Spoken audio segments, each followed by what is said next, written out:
ಆಗಿದ್ದಳು. She was a prophetess. ಅವಳು ಪ್ರವಾದನಿ ಆಗಿದ್ದಳು. She was a judge. ಆಕೆ ಇಸ್ರಾಯೇಲರಿಗೆ ನ್ಯಾಯ ತೀರಿಸುವವಳಾಗಿದ್ದಳು. She was a wife of a husband and she was a good homemaker. ಅವಳು ಒಳ್ಳೆ ರೀತಿಯಲ್ಲಿ ಮನೆ ಕಟ್ಟಿಕೊಳ್ಳುವಳಾಗಿದ್ದಳು. You just think how she would have done all these things at a time. ಇದೆಲ್ಲ ಕಾರ್ಯವನ್ನು balance ಆಗಿ ಅವಳು ಹೇಗೆ ಮಾಡುತ್ತಿದ್ದಳು? Because she used to sit under the tree, palm tree, and she used to settle disputes of Israel. ಅವಳು ಯಾವಾಗಲೂ ಖರ್ಜೂರ ವೃಕ್ಷದ ಕೆಳಗೆ ಅವಳು ಕೂತುಕೊಂಡು ದೇವರ ಸನ್ನಿಧಾನದಲ್ಲಿ ಕುಳಿತುಕೊಳ್ಳುತ್ತಿದ್ದಳು. You know why it happened? Because her husband was also very good, who used to free her for the work that she needs to go. ಅದು ಯಾಕೆ ಸಾಧ್ಯವಾಯಿತು ಗೊತ್ತಾ? ಅವಳ ಯಜಮಾನರು ಅದಕ್ಕೆ ತಕ್ಕ ಹಾಗೆ ಅವಳನ್ನು ಎಲ್ಲ ಸ್ವಾತಂತ್ರ್ಯವನ್ನು ಕೊಟ್ಟು ಮುಂದಕ್ಕೆ ನಡೆಸುತ್ತಿದ್ದನು. So for all the pastors and ministers of God, always release your wife for the decisions that they take for God's ministry. ದೇವರ ಸೇವೆಯ ವಿಷಯದಲ್ಲಿ ಹೆಂಡತಿಯರು ತೆಗೆದುಕೊಳ್ಳುವಂತ ನಿರ್ಧಾರವನ್ನು ಮಾಡುವುದಕ್ಕಾಗಿ ಅವರನ್ನು ಸ್ವತಂತ್ರಗೊಳಿಸಿರಿ. You might feel what she is going to do, but release them. 10 times they might be a failure, but the 11th time they will be success. ಕೆಲವೊಮ್ಮೆ ಅವಳು ಮಾಡುವುದರಲ್ಲಿ ಸೋಲುವಿಕೆ ನೀವು ನೋಡಬಹುದು, ಆದರೆ ಮುಂದಿನ ದಿನಗಳಲ್ಲಿ ಆ ವಿಷಯದಲ್ಲಿ ಅವಳು ಬಹಳ ಉತ್ತಮಳಾಗುತ್ತಾಳೆ. ಅದಕ್ಕೆ ಸ್ವತಂತ್ರವಾಗಿ ಅವಳನ್ನು ಅದು ಮಾಡುವುದಕ್ಕಾಗಿ ಬಿಡಿರಿ.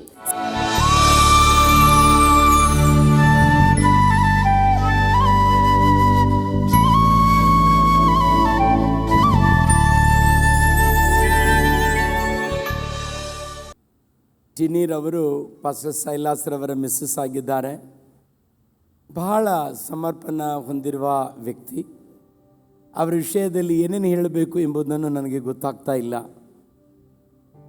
ಬಹಳ ಬೋಲ್ಡ್ ಆಗಿರುವವರು, ಬಹಳ ದೀನ ಮನೋಭಾವನಿರುವರು, ಒಳ್ಳೆ ವಿದ್ಯಾಭ್ಯಾಸ ಹೊಂದಿರುವರು, ಬಹಳಷ್ಟು ಸ್ವಾಮಿಗಾಗಿ ನಿಲ್ಲುವ ವ್ಯಕ್ತಿಯಾಗಿದ್ದಾರೆ ಅವರು.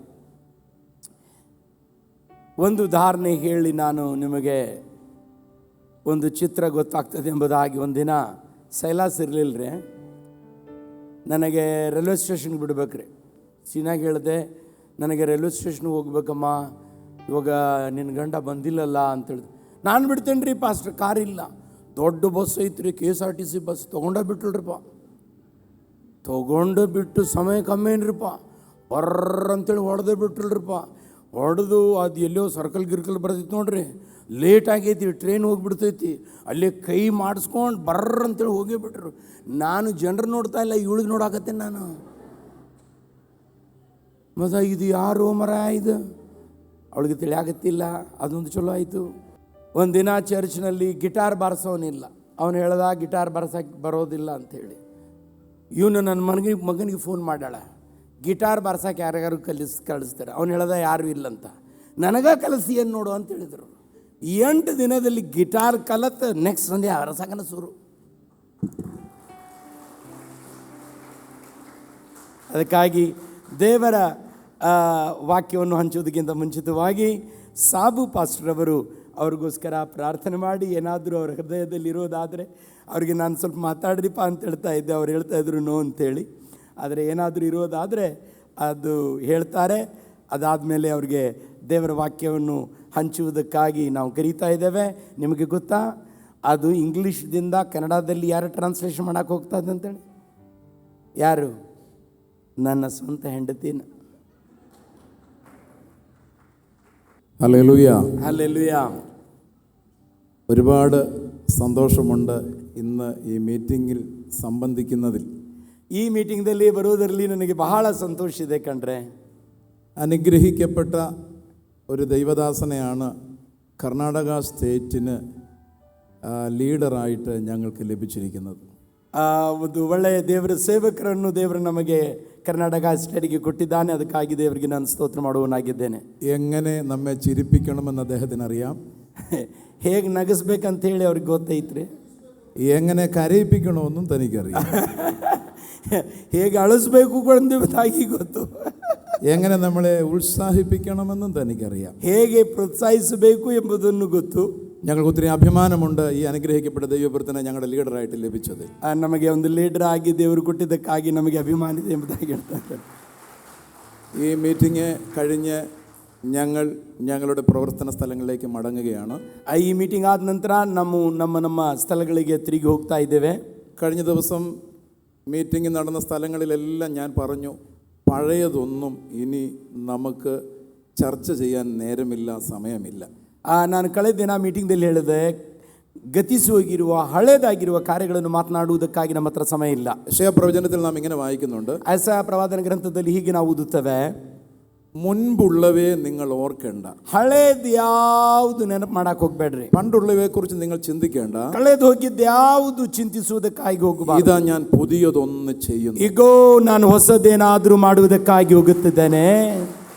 കർണാടക സ്റ്റേറ്റിലുള്ള ന്യൂ ഇന്ത്യ ദൈവസഭയിൽ 2025 ദൈവം ചില പുതിയ കാര്യങ്ങൾ ചെയ്യുവാൻ 2025 Karnataka new India church of ಗಾಡ್ನಲ್ಲಿ ಯಾವುದೋ ಒಂದು ಹೊಸ ಕಾರ್ಯ ದೇವರು ಪ್ರಿಯರೇ ಮಾಡುವುದಕ್ಕಾಗಿ ಹೋಗುತ್ತಿದ್ದಾನೆ.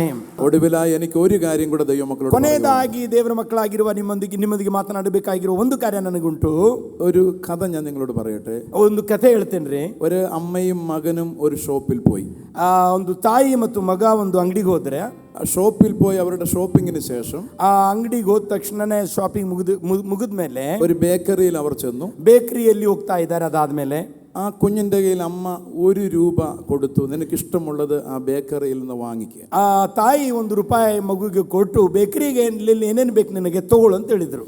അവിടെ ഓരോ പാത്രങ്ങളിൽ ഓരോ ടൈപ്പ് സ്വീറ്റ്സ് ഇരിപ്പുണ്ട്. ಆ ಒಂದೊಂದು ಪಾತ್ರದಲ್ಲಿ ಒಂದೊಂದು ಸ್ವೀಟ್ ಇದೆ. ಅಲ್ಲಿ ഈ കുഞ്ഞ് ആ ചുവന്ന കളറുള്ള സ്വീറ്റ്സ് കണ്ടപ്പോൾ അതെനിക്ക് തരാൻ പറഞ്ഞു. ಪಕ್ಕನೆ ಈ ಮಗು ಕೆಂಪಾಗಿರುವ ಯಾವುದೋ ಒಂದು ಸ್ವೀಟ್ ನೋಡಿ ಈ ಮಗು ಹೇಳಿದು ಅದು ನನಗೆ ಬೇಕು. ആ കടക്കാരൻ അത് എടുത്ത് കടലാസിൽ ബാഗിൽ പൊതിഞ്ഞപ്പോൾ ಅಲ್ಲಿ ಇರುವ ಆ ಅಂಗಡಿದವನು ಪೇಪರ್ನಲ್ಲಿ ಹಾಕಿ ಆ ಮಗುಗೆ ಕೊಡ್ತಾ ಇದ್ದಾನೆ. അവൻ പറഞ്ഞു, അത് വേണ്ട, ആ ഗ്രീൻ കളറുള്ള സ്വീറ്റ് മതി. ಅದಾದ ನಂತರ ಹೇಳ್ತಾ ಇದ್ದಾನೆ, ಇದು ಬೇಡ, ಗ್ರೀನ್ ನನಗೆ ಬೇಕು, ಹಸಿರು ನನಗೆ ಬೇಕು. അദ്ദേഹം ഗ്രീൻ കളറുള്ള സ്വീറ്റ് പൊതിഞ്ഞപ്പോൾ ഈ കുഞ്ഞു പറഞ്ഞു, അത് വേണ്ട, യെല്ലോ കളറുള്ള ಸ್ವೀಟ್ ಮದಿ. ಅದಾದ ನಂತರ ಇದು ಪುದಿ ಮಾಡುವುದಕ್ಕಾಗಿ ಹೋಗುತ್ತಿರುವಾಗಲೇ ಹೇಳ್ತಾ ಇದ್ರೆ ಬೇರೆ ಕಲರ್ ನನಗೆ ಬೇಕು ಎಂಬುದಾಗಿ ഈ ഷോപ്പിന്റെ ഉടമസ്ഥൻ ഓരോന്ന് പാക്ക് ചെയ്യുമ്പോൾ അവൻ പറഞ്ഞു, അത് വേണ്ട, അത് വേണ്ട, ಅದು വേണ്ട. ಇವಾಗ ಅವನು ಕೇಳುವಾಗ ಎಲ್ಲ ಮಗು ಹೇಳ್ತಾ ಇದು ಬೇಡ, ಇದು ಬೇಡ, ಬೇರೆ ಕೊಡಿ, ಬೇರೆ ಕೊಡಿ ಎಂಬುದಾಗಿ ಹೇಳ್ತಾ അവന്റെ അമ്മയ്ക്ക് ദേഷ്യം വന്നു. ತಾಯಿಗೆ ಬಹಳ ಕೋಪವಾಯಿತು. അവന്റെ അമ്മ അവന്റെ ചെവിയിൽ പിടിച്ച് ഇങ്ങനെ വേദനിപ്പിച്ചു പറഞ്ഞു, ഏതെങ്കിലും ഒന്ന് വേഗം വാങ്ങി എൻ്റെ കൂടെ വരാൻ പറഞ്ഞു. ಆ ಪಕ್ಕನೆ ಕಿವಿಗೆ ಹಿಡಿದು ಏನಾದ್ರೂ ಒಂದು ತಗೊಂಡು ಬೇಗ ನನ್ನ ಜೊತೆಗೆ ಬರಕ್ ನೋಡ. അമ്മയ്ക്ക് ദേഷ്യം വന്നു. ಪಕ್ಕನೆ ತಾಯಿಗೆ ಕೋಪ ಬಂತು. ആ കുഞ്ഞ് കൊടുത്ത ഒരു റിപ്ലൈ ഉണ്ട്. ಆ ಮಗು ಕೊಟ್ಟಿರುವ ಒಂದು ಉತ್ತರವಿದೆ. ചിലവഴിക്കുവാൻ എൻ്റെ കയ്യിൽ ₹1 ಖರ್ಚು ಮಾಡುವುದಕ್ಕಾಗಿ ನನ್ನ ಹತ್ರ ₹1 ಇದೆ. തെരഞ്ഞെടുക്കുവാൻ ഈ ബേക്കറിയിൽ ഒരുപാട് സ്വീറ്റ്സ് ഉണ്ട്. ಆದರೆ ಆರಿಸಿಕೊಳ್ಳುವುದಕ್ಕಾಗಿ ಬಹಳಷ್ಟು ಸ್ವೀಟ್ಗಳು ಈ ಅಂಗಡಿಯಲ್ಲಿ ಉಂಟು. ബുദ്ധിയോടെ ഞാൻ തിരഞ്ഞെടുത്തില്ലെങ്കിൽ, ಬುದ್ಧಿಯಿಂದ ನಾನು ಆರಿಸಿಕೊಳ್ಳದೇ ಇದ್ರೆ, ₹1 ഞാൻ ಬುദ്ധിയോടെ ചിലവഴിച്ചില്ലെങ്കിൽ, ಆ ಬುದ್ಧಿಯಿಂದ ಈ ₹1 ಖರ್ಚು ಮಾಡದೆ ಹೋದರೆ, ഞാൻ തിരഞ്ഞെടുക്കുന്നത് നല്ലതല്ലെങ്കിൽ, ನಾನು ಆರಿಸಿಕೊಳ್ಳುವ ಕಾರ್ಯ ಸರಿ ಅಲ್ಲಿ ಒಳ್ಳೆದಾಗದೇ ಇದ್ರೆ, എൻ്റെ ഈ ₹1 വേസ്റ്റ് ആകും. ನನ್ನ ಈ ₹1 ವೇಸ್ಟ್ ಆಗಿ ಹೋಗುತ್ತದೆ. നമുക്ക് ഒരേ ഒരു ലൈഫ് മാത്രമേ ഉള്ളൂ. ನಾನು ಹೇಳುವುದಕ್ಕಾಗಿ ಬಯಸ್ತಾ ಇರೋದು, ದೇವರು ನಮಗೆ ಕೊಟ್ಟಿರುವ ಒಂದೇ ಒಂದು ಜೀವವಿದೆ ಪ್ರಿಯರೇ. ഈ ഒരു ജീവിതം നമുക്ക് വേറെ ഇല്ല. ಇನ್ನು ಮೇಲೆ ನಮಗೆ ಬೇರೆ ಜೀವಿತ ಇಲ್ಲ ಕಣ್ರೆ. ഈ ജീവിതം എങ്ങനെ സ്പെൻഡ് ചെയ്യണമെന്ന് നാം തീരുമാനിക്കണം. ಯಾವ ರೀತಿಯಿಂದ ನಮಗೆ ದೇವರು ಕೊಟ್ಟಿರುವ ಈ ಜೀವಿತವನ್ನು ಖರ್ಚು ಮಾಡಿಕೊಳ್ಳಬೇಕು ಎಂಬುದನ್ನು ತೀರ್ಮಾನ ಮಾಡುವ ಜವಾಬ್ದಾರಿಗೆ ಪ್ರಿಯರೇ ನಮಗೆ ಉಂಟು. എങ്ങനെ നമുക്ക് ഈ ലൈഫ് സ്പെൻഡ് ചെയ്യാം? ಈ ಒಂದೇ ಜೀವಿತ ಎಷ್ಟು ಅತಿ ಉತ್ತಮವಾದ ರೀತಿಯಲ್ಲಿ ಖರ್ಚು ಮಾಡಿಕೊಳ್ಳಲಿಕ್ಕೆ ಆಗುತ್ತದೆ ಎಂಬ ಕಾರ್ಯ ತೀರ್ಮಾನ ಮಾಡುವ ಶಕ್ತಿ ನಮಗಿದೆ അത് ಪ್ರಿಯರೇ. പ്രയോജനകരമാകണമെങ്കിൽ, ಅದು ಪ್ರಯೋಜನಕರವಾದ ರೀತಿಯಲ್ಲಿ ಆಗ್ಬೇಕಂತ ಹೇಳಿದ್ರೆ, കർത്താവിന് വേണ്ടി ചെലവഴിക്കുമ്പോഴാണ് പ്രയോജനകരമായി. ಆ ಜೀವಿತವನ್ನು ಖರ್ಚು ಮಾಡುವುದಾದ್ರೆ ಅದು ನಮಗೆ ದೊಡ್ಡ ಅನುಗ್ರಹವಾಗಿ ಬರುತ್ತದೆ ಪ್ರಿಯರೇ. ഹല്ലേലൂയ. ಹಲ್ಲೆಲೂಯಾ. ഇന്ന് മീറ്റിംഗ് കഴിഞ്ഞ് നിങ്ങൾ ഓരോരുത്തരും മടങ്ങുമ്പോൾ, ಈ ಮೀಟಿಂಗ್ ಆದ ನಂತರ ಒಬ್ಬೊಬ್ಬರು ನಮ್ಮ ಮನೆಗೆ ತಿರುಗಿ ಹೋಗುತ್ತಿರುವಾಗ, കർത്താവ്, എൻ്റെ ലൈഫ് ഇനി അങ്ങേക്ക് വേണ്ടിയാണ്. ದೇವರೇ, ಈ ಒಂದು ಜೀವಿತ ನಿನಗಾಗಿದೆ. അങ്ങയുടെ നാമം ഞാൻ മറ്റുള്ളവരോട് പറയും. ನಿನ್ನ ನಾಮ ಇತರರಿಗೆ ಸಾರುವುದಕ್ಕಾಗಿ ಹೋಗ್ತಾ ಇದ್ದೇನೆ. കർത്താവ് എന്നെ സ്നേഹിച്ച കാര്യം ഞാൻ മറ്റുള്ളവരോട് പറയും. ದೇವರೇ, ನೀನು ಯಾವ ರೀತಿಯಿಂದ ನನ್ನೊಂದಿಗೆ ನೀನು ಪ್ರೀತಿ ಮಾಡಿದೆಯಲ್ಲ, ಆ ಪ್ರೀತಿಯನ್ನು ಇತರರಿಗೆ ನಾನು ಸಾರುವುದಕ್ಕಾಗಿ ಹೋಗ್ತಾ ಇದ್ದೇನೆ. ഞാൻ അറിഞ്ഞ ഈ സത്യത്തിലേക്ക് അനേകരെ ഞാൻ നേടിയെടുക്കും. ನಾನು ತಿಳಿದುಕೊಂಡಿರುವ ಈ ಸತ್ಯಾಂಶಕ್ಕೆ ಅನೇಕ ಜನರನ್ನು ಸೆಳೆದುಕೊಳ್ಳುವುದಕ್ಕಾಗಿ ಪ್ರಯತ್ನ ಮಾಡುತ್ತೇನೆ ದೇವರೇ. നമ്മുടെ ജീവിതം കൊണ്ട് നമുക്ക് കർത്താവിനെ സാക്ഷിക്കാം. ಹಾಗೆ ನಮ್ಮ ಜೀವಿತದಿಂದ ಕರ್ತನಾದ ಯೇಸು ಕ್ರಿಸ್ತನಿಗೆ ಸಾಕ್ಷಿಯಾಗಿ ನಿಲ್ಲೋಣ ಪ್ರಿಯರೇ. സുവിശേഷീകരണത്തിന് പല മെത്തേഡുകളുണ്ട്. ಸ್ವಾರ್ಥ ಸಾರುವುದಕ್ಕಾಗಿ ಅನೇಕ ಮೆಥಡ್ಗಳುಂಟು ಪ್ರಿಯರೇ. പ്രസംഗത്തിലൂടെ നമുക്ക് കർത്താവിനെ അറിയിക്കാം. ಕರ್ತನಾದ ಯೇಸು ಕ್ರಿಸ್ತನನ್ನು ಪ್ರಚಾರದ ಮೂಲಕವಾಗಿ ಸಾಕ್ಷಿ ಹೇಳಬಹುದು. പേഴ്സണൽ ഇവാഞ്ചലിസത്തിലൂടെ നമുക്ക് സുവിശേഷം ವೈಯಕ್ತಿಕವಾದ ರೀತಿಯಲ್ಲಿ ಸ್ವಾರ್ಥ ಸಾರುವುದ ಮೂಲಕವಾಗಿ ಸ್ವಾರ್ಥ ಸಾರಬಹುದು. ശമരിയാക്കാരി സ്ത്രീ എങ്ങനെയാണ് തന്റെ നാട്ടിൽ സുവിശേഷം പറഞ്ഞത്? ಸಮರಿಯಾದಲ್ಲಿರುವ ಸ್ತ್ರೀ ಯೇಸು ಸ್ವಾಮಿ ವಿಷಯದಲ್ಲಿ ಊರಿನಲ್ಲಿರುವ ಜನರಿಗೆ ಹೇಳಿರುವ ರೀತಿ ನಮ್ಮೆಲ್ಲರಿಗೆ ಗೊತ್ತಿದೆಯಲ್ಲ. അവൾ അവളുടെ നാട്ടിൽ ചെന്ന് അവരുടെ ആളുകളോട് പറഞ്ഞു, ഞാൻ യേശുവിനെ കണ്ടു. ಅಲ್ಲಿ ಹೋಗಿ ಜನರಿಗೆ ಹೇಳ್ತಾ ಇದ್ದಾಳೆ, ನಾನು ಯೇಸು ಸ್ವಾಮಿಯನ್ನು ನೋಡಿದ್ದೇನೆ. അവൾ പാപിനിയായ സ്ത്രീയാണ്. ಪಾಪಿಯಾಗಿರುವ ಸ್ತ್ರೀ. ആരും അവളോട് സംസാരിപ്പാൻ ആഗ്രഹിച്ചില്ല. ಯಾರು ಅವಳ ಜೊತೆಯಲ್ಲಿ ಮಾತನಾಡುವುದಕ್ಕಾಗಿ ತಾತ್ಪರ್ಯ ಪಡುವುದಿಲ್ಲ. യേശുവിനെ കണ്ടതിന് ശേഷം അവൾ ചെന്ന് യേശുവിനെ കുറിച്ച് പറഞ്ഞപ്പോൾ ആ പട്ടണത്തിലുള്ളവർ അത് വിശ്വസിച്ചു. ಆದರೆ ಯೇಸು ಸ್ವಾಮಿ ವಿಷಯವಾಗಿ ಅವಳಲ್ಲಿ ಹೋದ ತಕ್ಷಣನೇ ಅಲ್ಲಿರುವ ಎಲ್ಲ ಜನರು ಅವಳು ಹೇಳಿದ್ದನ್ನು ನಂಬಿದರು ಪ್ರಿಯರೇ. അതിനു മുൻപ് അവളോട് ആരും സംസാരിക്കാൻ പോലും ഇഷ്ടപ്പെട്ടില്ല. ಅದಕ್ಕಿಂತ ಮುಂಚಿತವಾಗಿ ಅವಳ ಜೊತೆಯಲ್ಲಿ ಯಾರು ಮಾತನಾಡುವುದಕ್ಕಾಗಿ ಕೂಡ ಸಿದ್ಧರಾಗ್ತಿರ್ಲಿಲ್ಲ. ഇപ്പോൾ അവൾ സംസാരിക്കുമ്പോൾ ആളുകൾ ശ്രദ്ധ വെച്ച് കേൾക്കുകയാണ്. ಆದರೆ ಇವಾಗ ಮಾತನಾಡುವಾಗ ಕಿವಿ ಕೊಟ್ಟು ಜನರು ಕೇಳ್ತಾ ಇದ್ದಾರೆ ಪ್ರಿಯರೇ. യോഹന്നാന്റെ സുവിശേഷത്തിൽ നാം വായിക്കുന്നത്, ಯೋಹಾನನ ಬರೆದ ಸುವಾರ್ತೆಯಲ್ಲಿ ಹೀಗೆ ನಾವು ಓದುತ್ತೇವೆ, അവളെ കണ്ട് അനേകർ യേശുവിൽ വിശ്വസിച്ചു. ಅವಳನ್ನು ನೋಡಿ ಅನೇಕ ಜನರು ಯೇಸು ಸ್ವಾಮಿಯನ್ನು ನಂಬಿದರು. സംസാരിക്കാൻ നേരത്തെ ഇഷ്ടമില്ലാത്തവർ അവളെ കണ്ട് യേശുവിൽ വിശ്വസിച്ചു. ಮಾತನಾಡುವುದಕ್ಕಾಗಿ ಕೂಡ ತಾತ್ಪರ್ಯವನ್ನು ತೋರಿಸದೇ ಇರುವ ಜನರು ಅವಳು ಮಾತುಗಳಿಂದಲ್ಲ, ಅವಳನ್ನು ನೋಡಿ ಮಾತ್ರ ನಂಬಲಿಕ್ಕೆ ಪ್ರಿಯರೇ ಪ್ರಾರಂಭ ಮಾಡಿದರು. മഹാത്മാഗാന്ധി ഒരിക്കൽ പറഞ്ഞു, my life is my message. എന്റെ ജീവിതമാണ് എന്റെ പ്രസംഗം. ಮಹಾತ್ಮ ಗಾಂಧೀಜಿಯವರು ಹೇಳಿದ್ರು, ನನ್ನ ಜೀವಿತವೇ ನನ್ನ ಸಂದೇಶವಾಗಿದೆ ಎಂಬುದಾಗಿ. നമ്മുടെ ജീവിതം കണ്ട് ആളുകൾ യേശുവിനെ വിശ്വസിക്കണം. ನಮ್ಮ ಜೀವಿತವನ್ನು ನೋಡಿ ಯೇಸು ಕ್ರಿಸ್ತನನ್ನು ಜನರು ನಂಬಬೇಕು ಪ್ರಿಯರೇ. നമ്മുടെ ലൈഫ് കണ്ട് നമ്മളുടെ പ്രവൃത്തികൾ കണ്ട് ആളുകൾ യേശുവിനെ വിശ്വസിക്കണം. ನಮ್ಮ ಕ್ರಿಯೆ ಕಾರ್ಯಗಳನ್ನು ಜೀವಿತವನ್ನು ನೋಡಿ ಯೇಸು ಸ್ವಾಮಿಯನ್ನು ನಂಬುವ ಹಾಗೆ ನಮ್ಮ ಜೀವಿತ ಆಗಬೇಕು ಪ್ರಿಯರೇ. നമുക്ക് ഒരുമിച്ച് കർത്താവിന്റെ നാമത്തെ ഉയർത്താം. ಒಂದಾಗಿ ನಾವು ಯೇಸು ಸ್ವಾಮಿ ನಾಮವನ್ನು ಕೀರ್ತಿಸೋಣ. കർത്താവിന്റെ ദാസി ടെനിയെ ഓർത്ത് ഞാൻ ദൈവത്തെ സ്തുതിക്കുകയാണ്. ಕರ್ತನ ಸೇವಕಿಯಾಗಿರುವ ಟೆನ್ನಿಗಾಗಿ ನಾನು ದೇವರಿಗೆ ಸ್ತೋತ್ರ ഈ ಮಾಡುವನಾಗಿದ್ದೇನೆ. യാത്രയിൽ ഉണ്ടായ ചില കാര്യങ്ങൾ എനിക്ക് ഒരു വാക്കിൽ പറയാതിരിക്കാൻ സാധ്യമല്ല. ಈ ಪ್ರಯಾಣದಲ್ಲಿ ಅವರ ಜೊತೆಯಲ್ಲಿ ಉಂಟಾಗಿರುವ ಒಂದು ಕಾರ್ಯ ನಿಮ್ಮೊಂದಿಗೆ ಹೇಳದೇ ಇರಲಿಕ್ಕೆ ನನಗೆ ಪ್ರಿಯರೇ ಆಗುವುದಿಲ್ಲ. ഞാൻ സത്യമായിട്ട് നിങ്ങളോട് ഒരു കാര്യം പറയാം. ನಿಜವಾಗಿ ಒಂದು ಕಾರ್ಯ ನಿಮ್ಮೊಂದಿಗೆ ಹೇಳುವುದಕ್ಕಾಗಿ ಬಯಸ್ತಾ ಇದ್ದೇನೆ. ഈ യാത്രയ്ക്ക് മുൻപ് വരെ, ಈ ಪ್ರಯಾಣ ಪ್ರಾರಂಭವಾಗುವುದಕ್ಕಿಂತ ಮುಂಚಿತವರೆಗೆ എന്റെ മനസ്സിൽ തന്നെ കുറിച്ചുള്ള ചിന്ത, ಅವ್ರ ವಿಷಯವಾಗಿ ನನಗಿರುವ ಚಿಂತೆ ಏನಪ್ಪಾ ಅಂತ ಹೇಳಿದ್ರೆ, താൻ ഭയങ്കര ജാടയുള്ള വ്യക്തിയാണെന്ന്, ಬಹಳ ಗಂಭೀರ ಇರುವ ವ್ಯಕ್ತಿಯಾಗಿದ್ದಾಳೆ ಎಂಬುದಾಗಿ. ഞങ്ങൾക്ക് തന്നോട് മിണ്ടാനും സഹകരിക്കാനും ഇതുവരെ സാധിച്ചിട്ടില്ല. ಯಾಕಂತ ಹೇಳಿದ್ರೆ ಮಾತನಾಡುವುದಕ್ಕಾಗಿ ವಿವರಿಸುವುದಕ್ಕಾಗಿ ಇದುವರೆಗೆ ನಮಗೆ ಸಮಯ ಸಿಕ್ಕಿರಲಿಲ್ಲ. ಲೇಡೀಸ್ ಮೀಟಿಂಗ್ ഒക്കെ ചിങ്ങവനത്ത് നടക്കുമ്പോൾ, ಲೇಡೀಸ್ ಮೀಟಿಂಗ್ ಚಿಂಗಮನಂದಲ್ಲಿ ಕೇರಳದಲ್ಲಿ ನಡೀತಾ ಇತ್ತು. ഞങ്ങള് കസാറിലേക്ക് എറിഞ്ഞൊതുക്കി, ഇവരൊക്കെ എന്നാ ഈ പറയാനുള്ളത്? ನಾನು ಹೇಳ್ತಾ ಇದ್ದೆ, ಯೂರಿಯನ್ ಹೇಳಲಿಕ್ಕೆ ಆಗ್ತದೆ ಎಂಬುದಾಗಿ. സത്യം ഞാൻ നിങ്ങളോട് പറയാ, ನಿಜವಾಗಿ ಹೇಳ್ತೇನೆ, ಸತ್ಯ ಹೇಳ್ತಾ ಇದ್ದೇನೆ. പക്ഷെ എനിക്ക് ഒരു കാര്യം മനസ്സിലായി. ಒಂದು ಕಾರ್ಯ ನನಗೆ ಗೊತ್ತಾಯಿತು, കർത്താവിനെ ഇതുപോലെ സ്നേഹിക്കുന്ന ഒരു സഹോദരി ഞാൻ കണ്ടിട്ടില്ല. ಕರ್ತನನ್ನು ಇಷ್ಟು ಆತ್ಮಾರ್ಥವಾಗಿ ಪ್ರೀತಿ ಮಾಡುವ ಸಹೋದರಿ ಬೇರೆ ನಾನು ನೋಡಿಲ್ಲ ಪ್ರಿಯರೇ. പോയ സ്ഥലത്തൊക്കെ ಯಾವೆಲ್ಲ ಸ್ಥಳಗಳಿಗೆ ಅವರು ಹೋಗಿದ್ದಾರಲ್ಲ, എങ്ങനെയൊക്കെ കർത്താവിനെ ഉയർത്താൻ കഴിയും, ಕರ್ತನಾದ ಯೇಸು ಸ್ವಾಮಿಯನ್ನು ಯಾವೆಲ್ಲ ರೀತಿಯಲ್ಲಿ ಮೇಲೆಗೆ ಎಬ್ಬಿಸಲಿಕ್ಕೆ ಆಗುತ್ತದೆಯೋ അങ്ങനെയൊക്കെ താൻ കർത്താവിനെ ഉയർത്തുക. ಆ ಸಾಹಚರ್ಯದಲ್ಲಿ ಎಲ್ಲ ಸ್ವಾಮಿ ನಾಮವನ್ನು ಎತ್ತುವುದಕ್ಕಾಗಿ ದೇವರು ಅವರನ್ನು ಉಪಯೋಗ ಮಾಡಿದ್ದಾನೆ ಪ್ರಿಯರೇ. താനൊരു ദൈവദാസന്റെ മകളാണ്. ಅವರು ಒಬ್ಬ ಸಭಾಪಾಲಕನ ಮಗಳು. തന്റെ മേലൊരു അഭിഷേകം ഉണ്ടെന്ന് ഞങ്ങൾക്ക് മനസ്സിലായി. ಅವಳ ಮೇಲೆ ಒಂದು ದೊಡ್ಡ ಅಭಿಷೇಕ ಇದೆ ಎಂಬುದಾಗಿ ನಂಬುತ್ತೇವೆ. ഞങ്ങൾക്ക് ഒത്തിരി അഭിമാനമുണ്ട് സിസ്റ്റേനി.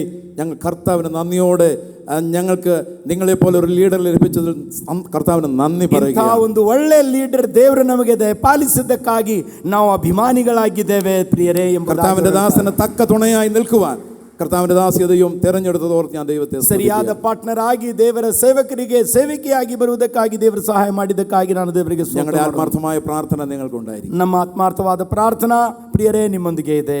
താൻ അടുക്കളയിൽ കയറി ചെന്ന വീടുകളിലൊക്കെ അടുക്കളയിൽ കയറി അവിടുത്തെ ആൾക്കാരെല്ലാം ജോലി ചെയ്യുന്നത് താൻ തന്നെയാണ് പണിയൊക്കെ ഇവിടെ ചെയ്യുന്നത്. ಯಾರೆಲ್ಲ ಮನೆಗಳಿಗೆ ಹೋಗಿದ್ದಾರೆ, ಅವ್ರು ಊಟ ಮಾಡಿಸ್ತಾ ಇದ್ದಾರೆ ನಮಗೆ, ಅಲ್ಲಿ ಮಾಡಿಸೋದ್ ಬದಲು ಇವರೇ ಹೋಗಿ ಅಡಿಗೆ ಮಾಡಾಕತ್ತಾರ. ಅಲ್ಲಿ ഞാൻ ഓരോ സ്ഥലത്തും അത് നിരീക്ഷിച്ചു കൊണ്ടിരിക്കുകയായിരുന്നു. ಯಾವೆಲ್ಲ ಸ್ಥಳಕ್ಕೆ ಹೋಗ್ತಾ ಇದ್ದೆಲ್ಲ ಅಲ್ಲೆಲ್ಲ ನೋಡ್ತಾ ಇದ್ದಾರೆ. ನಾನು സാധാരണ ആളുകളൊന്നും അങ്ങനെ ചെയ്യുന്നവരല്ല. സാധാരണ ನೋಡೋದಿಲ್ಲ, ಟೇಬಲ್ ಮೇಲೆ ಕುಂದು ಬಿಡ್ತಾರೆ. ഞങ്ങളുടെ ഭാര്യമാരൊക്കെ ഒരു സ്ഥലത്ത് ചെന്നാൽ അവർക്ക് ചായ കൊണ്ടു കൊടുക്കണം. ನಮ್ಮ ಕುಟುಂಬದ ಏನಾರು ಹೋಗಿ ಬಿಟ್ರೆ ಹಿಂಗೆ ತೊಗೊಂಡೋಗ್ಬೇಕು ಅವ್ರ ಹತ್ರ. എന്നാൽ താൻ ആ സ്ഥലങ്ങളിൽ അടുക്കളയിൽ ചെന്ന് അവിടുത്തെ കാര്യങ്ങൾ ചെയ്ത് തൻ്റെ ആ സേർവിംഗ് മെന്റാലിറ്റി കണ്ടപ്പോൾ ഞാൻ ഒത്തിരി ദൈവത്തെ സ്തുതിച്ചു. കർത്താവിന്റെ ദാസ്യ ദൈവം അനുഗ്രഹിക്കട്ടെ. ಸರ್ವಿಂಗ್ ಮೆಂಟಾಲಿಟಿ ಅದು ನೋಡಿ ನನಗೆ ತುಂಬ ಸಂತೋಷ. ದೇವರು ಆಶೀರ್ವಾದ ಮಾಡಲಿ. ಹಲ್ಲೆಲೂಯಾ. ಯಾಕೆ ನಾವು ದೇವರ ವಾಕ್ಯವನ್ನು ಹಂಚುವುದಕ್ಕಾಗಿ ದೇವರ ಸೇವಿಕೆಯನ್ನು ನಾವು ಮಾಡಬಾರ್ದು. ಮತ್ತು ಒಂದು ಕಾರ್ಯ ತಿಳ್ಕೊಳ್ಬೇಕು, ಎಲ್ಲರಿಗೂ ಊಟ ಐತಿ. ಏನೈತ್ರಿ? ಜೋರಾಗಿ ಹೇಳ್ರಿ. ಸ್ವಲ್ಪ ಲೇಟ್ ಆಗೈತೆ ಅಂಥೇಳಿ ಯಾರು ಅಲ್ಲಿ ಗೇಟಾಗಿ ನಿಲ್ತೇನ್ರಿ ನಾನು? ಒಬ್ರಿಗೂ ಬಿಡೋದಿಲ್ಲ ನಾವು. ಸೊ ಅದಕ್ಕಾಗಿ ಯಾರು ಮೀಟಿಂಗ್ ಮುಗಿಯೋವರೆಗೆ ಯಾರು ಹೋಗಬಾರ್ದು. 2 ಗಂಟೆ ಹೇಳಿದ್ದೇವೆ. ಸ್ವಲ್ಪ ಈಚೆ ಕಡೆ ಹೋದ್ರೂ ಕೂಡ ಏನು ಗಡ್ಬಡ ಮಾಡೋಕ್ಕೆ ಹೋಗಬಾರ್ದು. ಇವತ್ತು ಎಷ್ಟು ಜನರಿಗೆ ಸಂತೋಷವಾಗ್ತಾ ಇದೆ? ಎಲ್ಲರೂ ಎದ್ದು ನಿಲ್ಲೋಣ. ಎದ್ದು ನಿಂತು ಸಂತೋಷದಿಂದ ದೇವರ ವಾಕ್ಯವನ್ನು ಸಾರುವುದಕ್ಕಾಗಿ ಸಿಸ್ಟರ್ ಅವರನ್ನು ನಾವು ಚಪ್ಪಾಳಿನ ತಟ್ಟುತ್ತಾ ಕರೆಯೋಣ ಜೋರಾಗಿ. Yes, please do come. Please ನನ್ನ ಹೆಂಡತಿಗೆ ಒಂದು ಚಪ್ಪಾಳಿ ಕೊಡ್ರಿ ನೋಡ್ರಿ.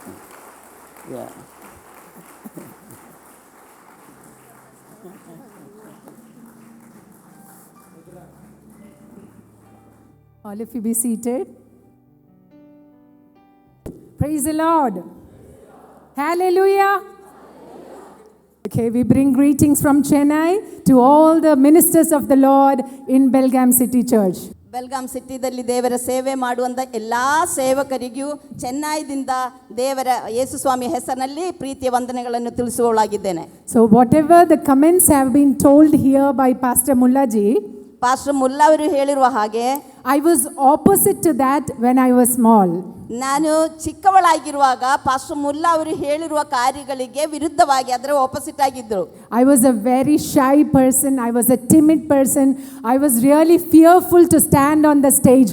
But my parents always pushed me for everything and to go in front and to do everything, to serve everything.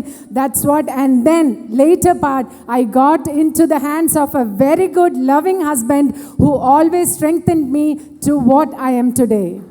ಅವರು ಹೇಳ್ತಾ ಇದ್ರು, ಅವರು ಚಿಕ್ಕವರಾಗಿರುವಾಗ ಬಹಳ ನಾಚಿಕೊಳ್ಳುವರು, ಏನು ಮಾಡಲಿಕ್ಕೆ ಹಿಂದೆ ಉಳಿಯುವವರು ಆಗಿದ್ದರು. ಆದರೆ ಅವರ ತಂದೆಯ ಮೂಲಕವಾಗಿ ಅವರ ತಂದೆ ಯಾವಾಗಲೂ ಬಹಳ ಪ್ರೋತ್ಸಾಹನ ಕೊಡುವುದರಿಂದ ಅವಳು ಈ ರೀತಿಯಲ್ಲಿ ಮಾರ್ಪಟ್ಟರು. ಅಷ್ಟೇ ಅಲ್ಲ, ಪಾಸ್ಟರ್ ಸೈಲಾಸ್ ಅವರ ಹೆಂಡತಿಯಾಗಿ ಮಾರ್ಪಟ್ಟಿರುವ ದಿನದಿಂದ ಅದಕ್ಕಿಂತ ಉತ್ತಮವಾದ ರೀತಿಯಲ್ಲಿ ದೇವರ ಸೇವೆಯಲ್ಲಿ ಒಳ್ಳೆ ರೀತಿಯಲ್ಲಿ ಪ್ರಯೋಜನವಾಗಲಿಕ್ಕೆ ನನಗೆ ಸಾಧ್ಯವಾಯಿತು. How many of you believe that you all belong to the Lord's army in this state? ನೀವು ಎಷ್ಟು ಜನರು ನಂಬುತ್ತಾ ಇದ್ದೀರಿ ಈ ಸಿಟಿಯಲ್ಲಿ, ಈ ಪಟ್ಟಣದಲ್ಲಿ ನಾವು ದೇವರ ಸೈನಿಕರಾಗಿದ್ದೇವೆ ಎಂಬುದಾಗಿ ನಾವು ಎಷ್ಟು ಜನರು ನಂಬುತ್ತಾ ಇದ್ದೀರಿ? Amen. Amen. Hallelujah. No sound. Lord's army should be really loud and cheerful, powerful. Amen. ದೇವರ ಸೈನಿಕರು ಬಹಳ ಶಕ್ತಿಯಿಂದ ಹೇಳುವವರಾಗಿರಬೇಕು. Because my father was in Air Force. ನನ್ನ ತಂದೆಯವರು ಏರ್ಫೋರ್ಸ್ನಲ್ಲಿ ಕೆಲಸ ಮಾಡುತ್ತಿದ್ದರು. He was very much disciplined man. ಅವರು ಬಹಳ ಡಿಸಿಪ್ಲಿನ್ ಆಗಿ ಕ್ರಮಬದ್ಧವಾಗಿ ಎಲ್ಲವನ್ನು ಮಾಡುವಂತ ವ್ಯಕ್ತಿಯಾಗಿದ್ದರು. All what we do was always corrected by his discipline. ಅವರು ಏನು ಮಾಡುತ್ತಾ ಇದ್ದಾರೋ ಅದು ಬಹಳ ಕ್ರಮಬದ್ಧವಾಗಿಯೇ ಅವರು ಮಾಡುತ್ತಿದ್ದರು. Which we never liked as children. ಮಕ್ಕಳಾಗಿರುವ ನಾವು ಅದು ಇಷ್ಟಪಡ್ತಿರ್ಲಿಲ್ಲ. But my father used to always speak to us. My mom used to always tell us, you need to be walking in this path only, then only you can do God's ministry. ನನ್ನ ತಂದೆಯವರು ತಾಯಿಯವರು ಹೀಗೆ ಹೇಳಿದ್ರು, ನೀವು ಇದೇ ದಾರಿಯಲ್ಲಿ ನಾವು ತೋರಿಸಿಕೊಡುವಂತ ದಾರಿಯಲ್ಲಿಯೇ ಹೋಗುವವರಾಗಿರಬೇಕು, ಹಾಗಾದರೆ ನಿಮ್ಮ ಜೀವಿತದಲ್ಲಿ ಏನಾದರೂ ಹೊಂದಿಕೊಳ್ಳಲಿಕ್ಕೆ ಆಗುತ್ತದೆ ಎಂಬುದಾಗಿ. Even though they were doing the secular ministry, they were very passionate for God's work, and we always heard about God's work in our house.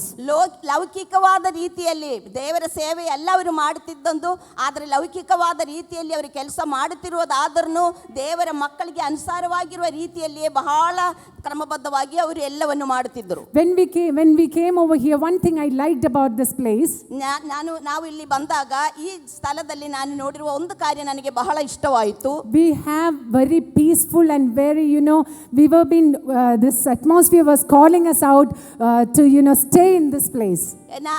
ಇಲ್ಲಿ ಬಂದಾಗ ಎಲ್ಲವನ್ನು ಬಹಳ ಶಾಂತವಾಗಿರುವ ಒಂದು ವಾತಾವರಣ ಮತ್ತು ದೈವಿಕವಾದ ದೇವರ ಒಂದು ಸಾನ್ನಿಧ್ಯ ನಾನು ಇಲ್ಲಿ ಅನುಭವಿಸ್ತಾ ಇದ್ದೆ. And I always have seen Mullaji and Chechi always in their well dressed and their cleanliness, neatness, everything tip top. I would always see them walking.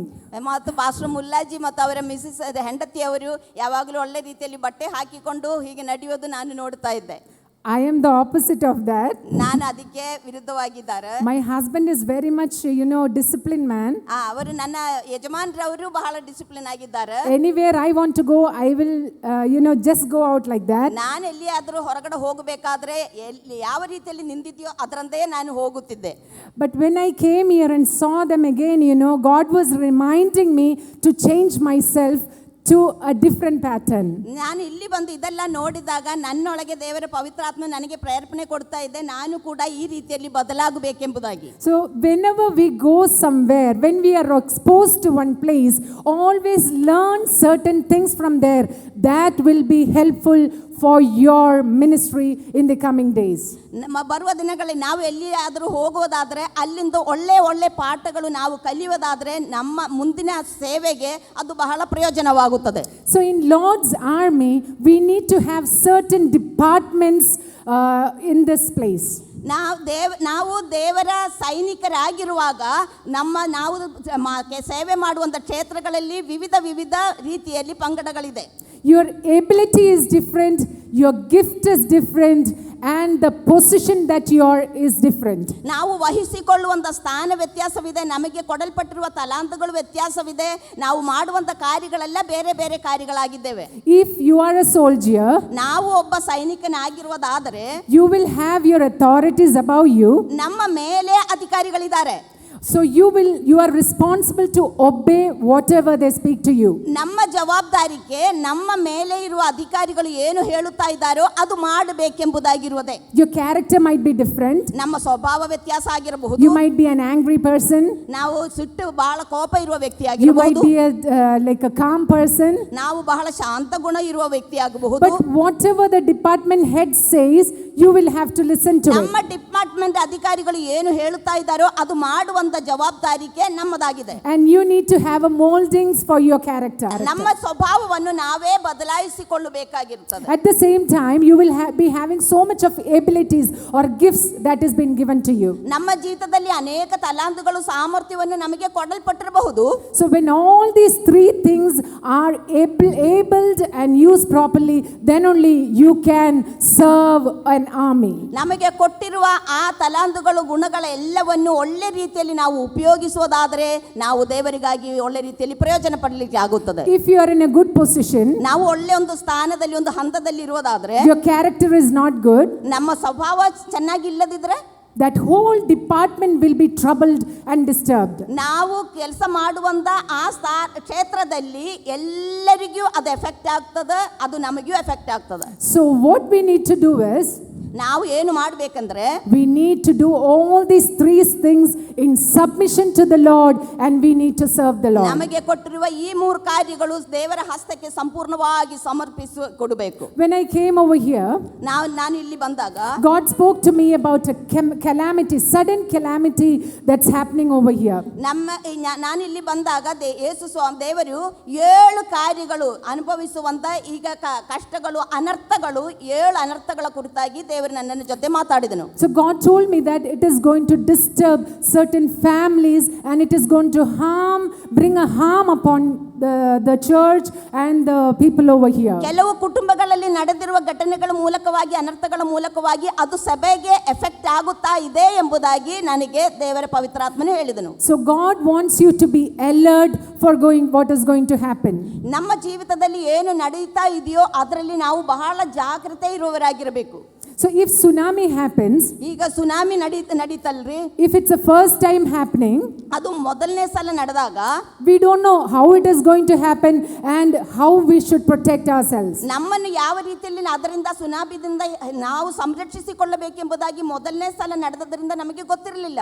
But once it has happened and the next time we know we should evacuate this place and move off. ಒಂದು ಸಲ ನಡೆದದರಿಂದ ಎರಡನೇ ಸಲ tsunami ಬರುವಾಗ ನಾವು ಯಾವ ರೀತಿಯಲ್ಲಿ ಅದರಿಂದ ತಪ್ಪಿಸಿಕೊಳ್ಳಬೇಕೆಂಬ ಪಾಠವನ್ನು ಎಂಬುದನ್ನು ನಾವು ಅದರಿಂದ ಕಲಿತುಕೊಳ್ಳುತ್ತೇವೆ. So God tells, God has shown you certain warnings in before itself, and God will give you warnings, and you need to be alert and please be away from that particular event that is going to happen to your life. ಕೆಲವು ಕಾರ್ಯಗಳು ದೇವರು ಎಚ್ಚರಿಕೆ ಆಗಿ ನಮಗೆ ತೋರಿಸಿಕೊಡುವಾಗ ನಾವು ಅದರಲ್ಲಿ ಬಹಳ ಜಾಗೃತೆ ಉಳ್ಳವರಾಗಿ ಅದರಿಂದ ನಾವು ದೂರವಾಗಿರುವಂತದ್ದು ಒಳ್ಳೆಯದು.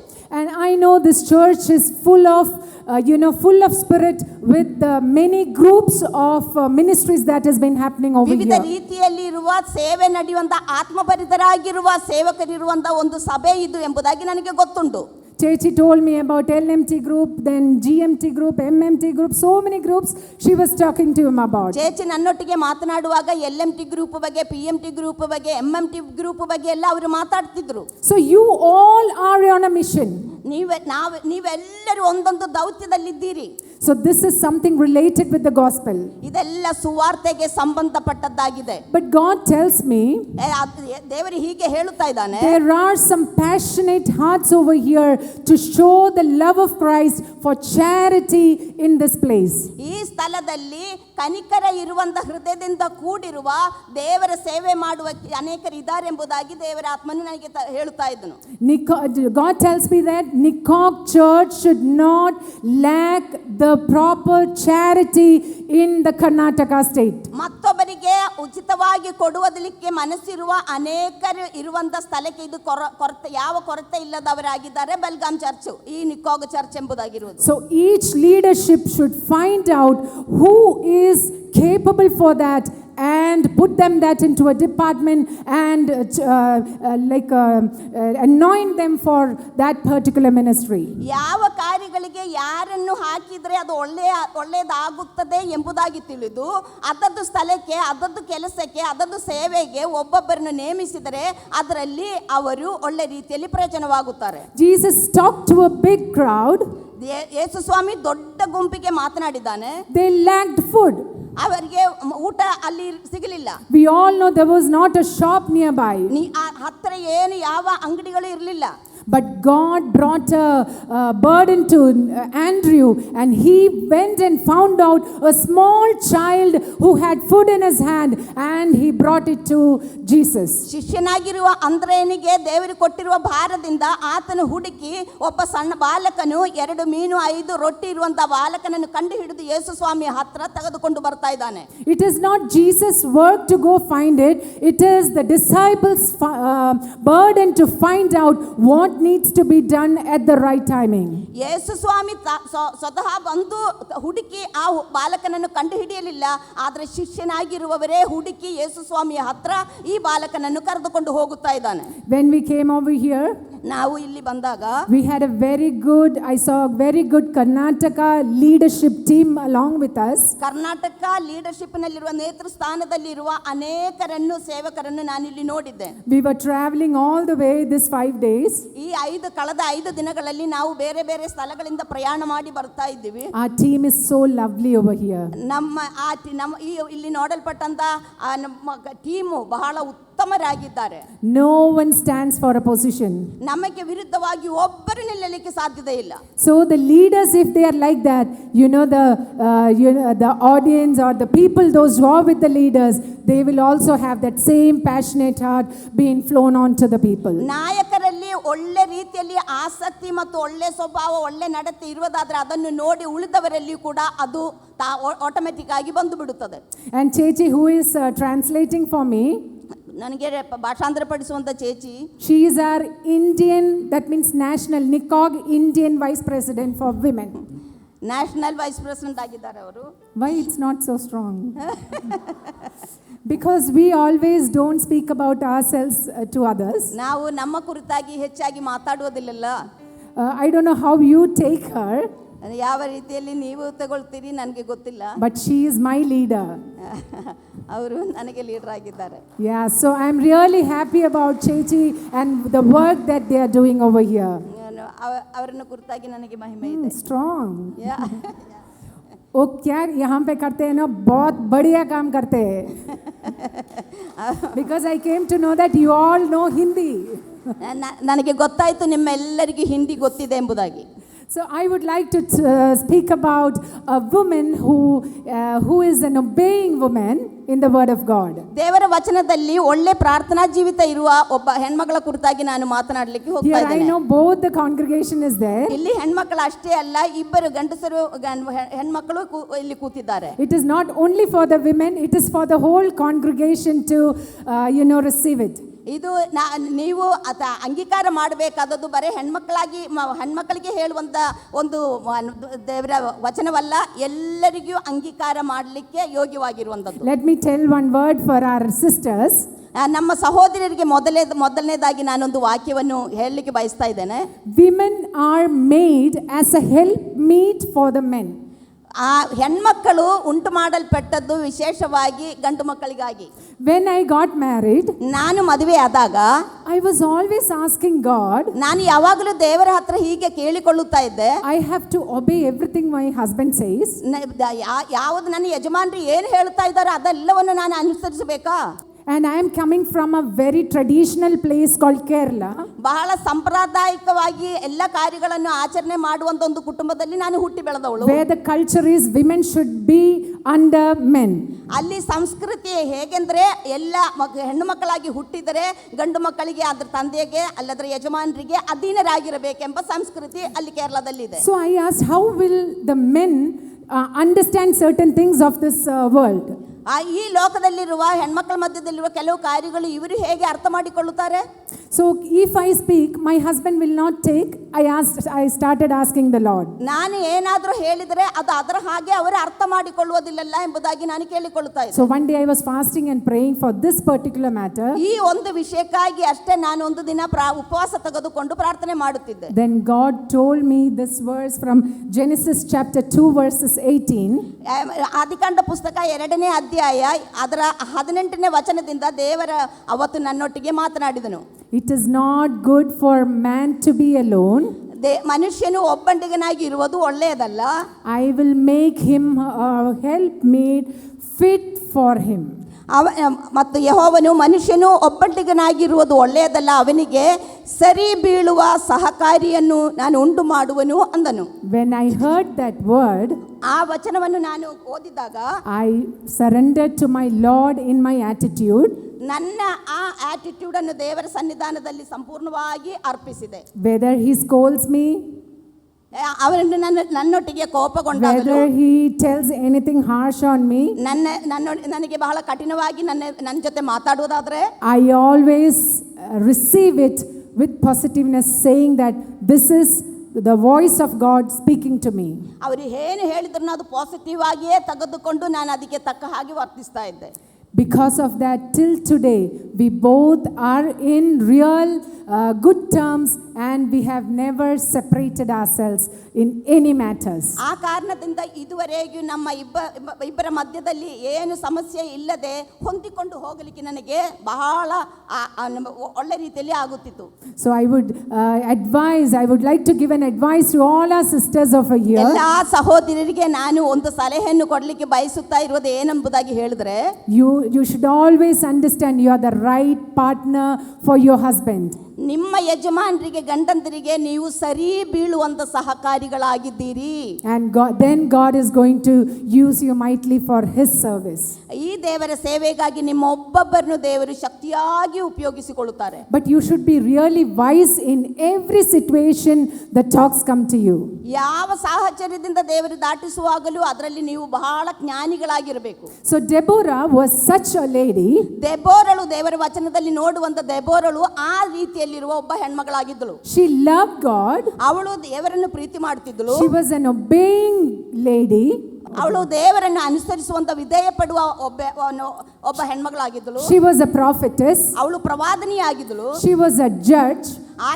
ಆಕೆ ಇಸ್ರಾಯೇಲರಿಗೆ ನ್ಯಾಯ ತೀರಿಸುವವಳಾಗಿದ್ದಳು. She was a wife of a husband. ಆಕೆ ಒಬ್ಬ ಯಜಮಾನಿಗೆ ಗಂಡಂದಿರಿಗೆ ಹೆಂಡತಿಯಾಗಿದ್ದಳು. And she was a good homemaker. ಅವಳು ಒಳ್ಳೆ ರೀತಿಯಲ್ಲಿ ಮನೆ ಕಟ್ಟಿಕೊಳ್ಳುವಳಾಗಿದ್ದಳು. You just think how she would have done all these things at a ಇದೆಲ್ಲ time. ಕಾರ್ಯವನ್ನು ಬ್ಯಾಲೆನ್ಸ್ ಆಗಿ ಅವಳು ಹೇಗೆ ಮಾಡುತ್ತಿದ್ದಳು? Because she used to sit under the palm tree, and she used to settle disputes of Israel. ಅವಳು ಯಾವಾಗಲೂ ಖರ್ಜೂರ ವೃಕ್ಷದ ಕೆಳಗೆ ಅವಳು ಕೂತುಕೊಂಡು ದೇವರ ಸನ್ನಿಧಾನದಲ್ಲಿ ಕುಳಿತುಕೊಳ್ತಿದ್ದಳು. You know why it happened? ಏನಾಯ್ತು ಗೊತ್ತಾ? Because her husband was also very good, who used to free her for the work that she needs to ಅದು go. ಯಾಕೆ ಸಾಧ್ಯವಾಯಿತು ಗೊತ್ತಾ? ಅವಳ ಯಜಮಾನರು ಅದಕ್ಕೆ ತಕ್ಕ ಹಾಗೆ ಅವಳನ್ನು ಎಲ್ಲ ಸ್ವಾತಂತ್ರ್ಯವನ್ನು ಕೊಟ್ಟು ಮುಂದಕ್ಕೆ ನಡೆಸ್ತಿದ್ದನು. So for all the pastors and ministers of God, ಎಲ್ಲಾ ಪಾಸ್ಟರ್ಸ್, ದೇವರ ಸೇವೆ ಮಾಡುವಂತ ಎಲ್ಲಾ ಪಾಸ್ಟರ್ಸ್ಗಳಿಗೆ, ದೇವರ ಸೇವಕರಿಗೆ ನಾನು ಹೇಳುವುದೇನೆಂದ್ರೆ, always release your wife for the decisions that they take for God's ministry. ದೇವರ ಸೇವೆಯ ವಿಷಯದಲ್ಲಿ ಹೆಂಡತಿಯರು ತೆಗೆದುಕೊಳ್ಳುವಂತ ನಿರ್ಧಾರವನ್ನು ಮಾಡುವುದಕ್ಕಾಗಿ ಅವರನ್ನು ಸ್ವತಂತ್ರಗೊಳಿಸಿರಿ. You might feel what she is going to do, but release them. 10 times they might be a failure, but the 11th time they will be ಕೆಲವೊಮ್ಮೆ success. ಅವಳು ಮಾಡುವುದರಲ್ಲಿ ಸೋಲುವಿಕೆ ನೀವು ನೋಡಬಹುದು, ಆದರೆ ಮುಂದಿನ ದಿನಗಳಲ್ಲಿ ಆ ವಿಷಯದಲ್ಲಿ ಅವಳು ಬಹಳ ಉತ್ತಮಳಾಗುತ್ತಾಳೆ. ಅದಕ್ಕೆ ಸ್ವತಂತ್ರವಾಗಿ ಅವಳನ್ನು ಅದು ಮಾಡುವುದಕ್ಕಾಗಿ ಬಿಡಿರಿ. So this Deborah, she always spoke what God spoke to her, and she gave that word to the people. ದೇವರು ಏನು ಹೇಳುತ್ತಾ ಇದ್ದಾನೋ ಅದನ್ನೇ ದೆಬೋರಳು ಮತ್ತೊಬ್ಬರಿಗೆ ಹೇಳುತ್ತಿದ್ದಳು. She always walked with God. ಅವಳು ದೇವರೊಂದಿಗೆ ನಡೆಯುತ್ತಾ ಇದ್ದಳು. And she always listened to the voice. That means she had a good relationship with the presence of God. ದೇವರ ಸನ್ನಿಧಾನದಲ್ಲಿ ಆಕೆಗೆ ಒಳ್ಳೆ ಒಂದು ಸಂಬಂಧ ಇಟ್ಟಿದ್ದರಿಂದ ದೇವರೊಂದಿಗೆ ಯಾವಾಗಲೂ ದೇವರು ಅವಳೊಂದಿಗೆ ಮಾತನಾಡುತ್ತಿದ್ದನು. So one day as she was talking to the people, ಒಂದು ದಿನ ಅವಳು ಜನರೊಂದಿಗೆ ಮಾತಾಡುತ್ತಾ ಇರುವಾಗ God told her to speak to Barak about the battle that he had to do. ಒಂದು ದಿನ ಅವಳು ಆಕೆಗೆ ದೇವರಾತ್ಮನು ಹೀಗೆ ಹೇಳಿದರು, ಹೋಗಿ ಬಾರಾಕನ ಮುಂದೆ ನೀನು ಹೀಗೆ ಮಾತನಾಡು. But Barak says, I cannot go. If you go, I will go with you. ನಾನು ಹೋಗಲಿಕ್ಕೆ ಹೇಳಿದ್ರೆ, ನಾನು ಹೋಗೋದಾದ್ರೆ ನೀನು ನನ್ನ ಜೊತೆ ಬರಬೇಕೆಂಬುದಾಗಿ ಬಾರಾಕನು ಹೇಳಿದನು. So God tells me that if any person is weak, he has capability, but if you feel that he is weak, he is unable to move forward, but you know that he has so much of potential in him, God tells that just like Deborah stood along with Barak, and both of them went into the battlefield for the battle that had to be happened over there. ನೋಡ್ರಿ, ಅಲ್ಲಿ ಯುದ್ಧವನ್ನು ನಡೆಯುವಾಗ ಬಾರಾಕನಿಗೆ ಅವನೊಬ್ಬನಿಗಾಗಿ ಹೋಗೋದಕ್ಕಾಗಿ ಅವನಿಗೆ ಬಲಹೀನತೆ ಅನಿಸ್ತು. ಆದರೆ ದೆಬೋರಳು ನಾನು ನಿನ್ನೊಂದಿಗೆ ಬರುತ್ತೇನೆ ಎಂಬುದಾಗಿ ಪ್ರೋತ್ಸಾಹನೆ ಕೊಟ್ಟು ಜೊತೆ ಹೋಗುವಾಗ ಅದರಿಂದ ನಾವು ಕಲಿಬೇಕಾದದ್ದು ಅದರಂತೆಯೇ ಬಲಹೀನತೆ ಅನುಭವಿಸುವವರ ಜೊತೆ ನಾವು ಕೂಡ ಹೋಗುವುದಾದ್ರೆ ಅದು ಅವರ ಮೂಲಕವಾಗಿ ದೇವರು ದೊಡ್ಡ ಕಾರ್ಯಗಳು ಮಾಡುತ್ತಾನೆ. See, look here, Barak was a strong personality. Actually ಬಾರಾಕನು ಬಹಳ ಶಕ್ತಿವಂತನಾಗಿರುವ ಬಲವಂತನಾಗಿರುವ ವ್ಯಕ್ತಿಯಾಗಿದ್ದನು. Deborah says, you go and collect 10,000 men. He did it. ದೆಬೋರಳು ಹೇಳಿದ್ರು, ನೀನು ಹೋಗು. ಆತನು ಹೋದನು, ಅದು ಮಾಡಿ ಬಂದನು. But only one thing, you please come along with me for a special strength. ನನ್ನ ಒಂದು ಶಕ್ತಿಗಾಗಿ ಬಲಕ್ಕಾಗಿ ನೀವು ಕೂಡ ನನ್ನ ಜೊತೆ ಬನ್ನಿರಿ ಎಂಬುದಾಗಿ ಬಾರಾಕನು ದೆಬೋರಳಿಗೆ ಕೇಳಿಕೊಳ್ಳುತ್ತಾ ಇದ್ದಾನೆ. So Deborah stood along with Barak. Both of them went out for the battlefields, and God was with them. ಆ ಯುದ್ಧ ನಡೆಯುವಂತ ಸ್ಥಳಕ್ಕೆ ಬಾರಾಕನ ಜೊತೆ ದೆಬೋರಳು ಕೂಡ ಹೋಗುತ್ತಾ ಇದ್ದಾನೆ. ದೇವರು ಅವರೊಂದಿಗೆ ಇದ್ದನು. So Deborah spoke all these things with the voice of God that she heard. ಬಾರಾಕನ ಮುಂದೆ ದೆಬೋರಳು ಏನು ಹೇಳಿದ್ದಾಳೋ ಅದೆಲ್ಲವನ್ನು ದೇವರಿಂದ ಕೇಳಿಕೊಂಡು ಬಾರಾಕನ ಮುಂದೆ ಮಾತಾಡಿದ್ದಾನೆ. So in some of you over here, God is telling, you are hearing the voice of God, but because you are not having a companion, because you are not having a person next to you, you are unable to move. You are always keeping on praying. Still you are praying, Lord, please help me. Please send one person with me so that I can go out for what you have told me. ಇಲ್ಲಿ ಕುಳಿತುಕೊಂಡಿರುವ ಕೆಲವರ ಬಗ್ಗೆ ದೇವರ ಪವಿತ್ರಾತ್ಮನು ಹೀಗೆ ಅನ್ನುತ್ತಾ ಇದ್ದಾನೆ. ಇಲ್ಲಿ ಕೆಲವರಿಗೆ ಆ ರೀತಿಯಲ್ಲಿ ದೇವರೇ ನನಗೆ ಹೋಗಿ ಮಾಡಬೇಕೆಂಬುದಾಗಿ ಇದೆ, ಆದರೆ ನನ್ನ ಜೊತೆ ಬಂದು ನನಗೆ ಸ್ವಲ್ಪ ಸಹಾಯ ಮಾಡುವುದಕ್ಕಾಗಿ, ಒಂದು ಪ್ರೋತ್ಸಾಹನ ಕೊಡುವುದಕ್ಕಾಗಿ ಯಾರೂ ಇಲ್ಲಲ್ಲ. ಯಾರಾದರೂ ನನ್ನ ಜೊತೆ ಬರುವುದಾದ್ರೆ ನಾನು ಈ ತರ ಮಾಡಬಹುದೆಂಬುದಾಗಿ ಚಿಂತೆ ಮಾಡುವಂತ ಅನೇಕರು ನಮ್ಮ ಮಧ್ಯದಲ್ಲಿ ಕೂತಿದ್ದಾರೆ. Today, just as Deborah spoke to Barak, rise and go. God wants to speak to everyone over here. Anyone has received the command from God, God is asking you to go, arise and go for the purpose that God has bestowed upon you. ಯಾವ ರೀತಿಯಲ್ಲಿ ದೆಬೋರಳು ಬಾರಾಕನಿಗೆ ಹೀಗೆ ಹೇಳಿದ್ಯೋ, ನೀನು ಎದ್ದು ಹೋಗು, ದೇವರು ನಿನ್ನೊಂದಿಗೆ ಇರುತ್ತಾನೆ, ಅವರನ್ನು ನಿನ್ನ ಕೈಯಲ್ಲಿ ಒಪ್ಪಿಸಿ ಕೊಡ್ತಾನೆಂಬುದಾಗಿ ಹೇಳಿರುವ ಹಾಗೆಯೇ ಇಲ್ಲಿ ಪವಿತ್ರಾತ್ಮನು ಹೇಳುತ್ತಾನೆ, ದೇವರಿಗಾಗಿ ನೀವು ಎದ್ದೇಳಿರಿ, ನಿಮಗೆ ಆಗು ಮಟ್ಟಿಗೆ ದೇವರಿಗಾಗಿ ನೀವು ಮಾಡಿರಿ ಎಂಬುದು. The battle is not yours. ಯುದ್ಧ ನಿಮ್ಮದಲ್ಲ. Battle is for the Lord. ಯುದ್ಧವೆಂದು ಅದು ದೇವರದಾಗಿದೆ. Deborah never saw the victory of the battle, but she is telling, the Lord has given this place to us. ಆ ದೆಬೋರಳು ಹೇಳ್ತಾ ಇದ್ದಾಳೆ, ದೇವರು ನನಗೆ ಜಯ ಕೊಡುವುದರಿಂದ ಈ ಸ್ಥಳ ನಮ್ಮದಾಗಿದೆ. Before the victory happened, she believed and she had a confidence and she had a faith that God is going to give this particular place and this enemy upon his hand. ಯುದ್ಧಕ್ಕೆ ಹೋಗೋದಕ್ಕಿಂತ ಮುಂಚಿತವಾಗಿ ದೆಬೋರಳಿಗೆ ಹೀಗೆ ಅವಳ ಮನಸ್ಸಿನಲ್ಲಿ ಆ ಧೈರ್ಯವಿತ್ತು, ದೇವರು ನನ್ನೊಂದಿಗೆ ಇದ್ದಾನೆ, ನಿಜವಾಗಿಯೂ ದೇವರು ನನಗೆ ಜಯ ಕೊಟ್ಟೇ ಕೊಡುತ್ತಾನೆಂಬ ನಂಬಿಕೆ ಅವಳಿಗಿತ್ತು. When we are in Lord's army, ನಾವು ದೇವರ ಸೈನಿಕರಾಗಿರುವಾಗ we need to have a boldness, courage and the confidence within us. ಆ ನಿಶ್ಚಯ, ಆ ಧೈರ್ಯ ದೇವರ ಮಕ್ಕಳೇ ನಮಗಿಯೂ ಇರಬೇಕು. If you are feeble and less faith, God cannot do anything through you. ನಮಗೆ ನಂಬಿಕೆ ಕಡಿಮೆ ಆಗಿರುವುದಾದ್ರೆ, ನಾವು ನಮ್ಮ ಆ ಬಲಹೀನತೆಯಲ್ಲಿಯೇ ನಾವು ಮುಳುಗಿ ಹೋಗುವುದಾದ್ರೆ ದೇವರಿಗೆ ನಮ್ಮ ಮೂಲಕ ಏನು ಮಾಡಲಿಕ್ಕೆ ಆಗುವುದಿಲ್ಲ. That's why God so spoke to Gideon also. Only the people who will lick the water should be taken for the battle. ಆದದರಿಂದ ಗಿಡಿಯೋನಿಗೆ ದೇವರು ಹೇಳಿದನು, ಯಾರು ನೀರು ಬಂದು ನಾಯಿ ನಕ್ಕುತ್ತಾ ಇದೆಯೋ ಅವರನ್ನು ತೆಗೆದುಕೊಳ್ಳಬೇಡ ಎಂಬುದಾಗಿ ಹೇಳುತ್ತಾ ಇದ್ದನು. Lakhs of people came along with them. ಜೊತೆ ಅನೇಕರು ಲಕ್ಷಗಟ್ಟಲೆ ಜನರು ಬಂದರು. But only 300 were selected. ಆದ್ರೆ ಅನೇಕರು ಬಂದ್ರು, ಅದರಿಂದ 300 ಜನರನ್ನು ಆರಿಸಿಕೊಂಡ್ರು. And I would let you know that none of you should be out of that 300. You all should be in that 300. ದೇವರ ಮಕ್ಕಳೇ, ಇಲ್ಲಿ ಕುಳಿತಿರುವವರ ಜೊತೆ ಪವಿತ್ರಾತ್ಮನು ಹೇಳುತ್ತಾ ಇದ್ದಾನೆ, ಆ 300 ಜನರಲ್ಲಿ ನೀವು ಒಬ್ಬೊಬ್ಬರು ಇದ್ದಿರಬೇಕು. ನೀವು ಅದರಿಂದ ಹೊರಗಡೆ ಹೋಗಬಾರದು. Hallelujah. Thank you Jesus. A men or a women on mission. Who is such a men or women on mission? ನಾವು ಗಂಡಸರಾಗಲಿ ಹೆಂಗಸಾಗಲಿ ನಾವು ಸುವಾರ್ತೆ ಸಾರುವ ಆ ದೌತ್ಯವನ್ನು ಹೊಂದಿಕೊಂಡವರಾಗಿದ್ದಾರೆ. So a men or women on mission does not stay on to a particular role, but they will do anything for the ability or the vision that God had given to them. They will do any duty that has been given to them. ಹೆಂಗಸರಾಗಲಿ ಗಂಡಸರಾಗಲಿ ನಾನು ಇದಷ್ಟೇ ಮಾಡುತ್ತೀನಿ ಎಂಬುದಾಗಿ ನಿಲ್ಲಬಾರದು. ಯಾವುದು ನಿಮ್ಮ ಮುಂದೆ ದೇವರಿಗಾಗಿ ಮಾಡಲಿಕ್ಕೆ ನಿಮಗೆ ಅವಕಾಶ ಸಿಗ್ತಾ ಇದೋ ಅದೆಲ್ಲವನ್ನು ಮಾಡಲಿಕ್ಕೆ ನೀವು ಸಿದ್ಧರಾಗಿರಬೇಕು. See, now you all might not be of this church.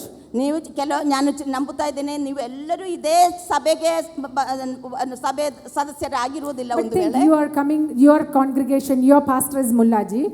ನೀವು ನಿಮ್ಮ ಪಾಸ್ಟರ್ ಮುಲ್ಲಾಜಿ ಆಗಿರುವಾಗ you are coming to this church. ಈ ಸಭೆಗೆ ನೀವು ಬರ್ತಾ ಇದ್ದೀರಿ.